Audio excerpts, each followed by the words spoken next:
मला माहिती नाही, आमच्याकडे 2-3 गोष्टी एक नॉलेज म्हणून सांगतो. हा.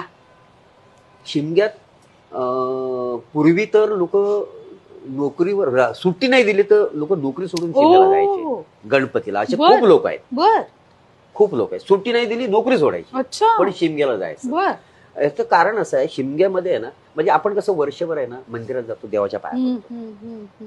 शिमगा हा सण आहे, देव आपल्या घरात येतो पालखीत, आणि ती आमची मनोभावना आहे. मी कोकणात, अरे आपल्या घरात नाही, आपण घरी नाही, वा वा देव माझ्या घरात येतो. त्या शिमग्याच्या सीझन मध्ये पालखी घरोघरी फिरते, घरात येऊन आपल्याला पूजा करायला मिळते. यात आपण वर्षभर देवाला जातो. पण एक त्या शिमग्यामधली गोष्ट अशी आहे ना, आम्ही जेव्हा शिमग्यात जातो कॉन्फिडन्स येतो ना इतका, वर्षभर पुरतो. हो ना, वर्षभर पुरतो. काय कोणास ठाऊक मॅजिक आहे, ती एनर्जी आहे. अजून दुसरी गोष्ट कोकणातली आहे, आमच्याकडे मृग नक्षत्र असतं, पाऊस सुरू होतो तेव्हा राखण देतात. राखण म्हणजे राखणदार. कोकणामध्ये आता असं म्हटलं की बांधा बांधावर देव आहे. बांधा बांधावर ही श्रद्धा आहे कोकणातल्या लोकांची. तर ते मृग नक्षत्रामध्ये पूर्वीपासून ती परंपरा आहे राखण घेणं.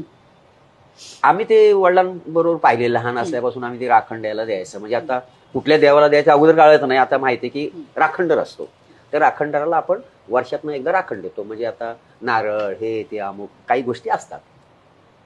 तर आम्ही जातो, म्हणजे कुणी काय म्हणू दे, आम्ही जातो. ती लोकांच्या दृष्टीने अंधश्रद्धा असेल, पण आमच्यात जी रुजवलेली आहे ती आम्हाला स्वस्त बसू देत नाही. बरोबर.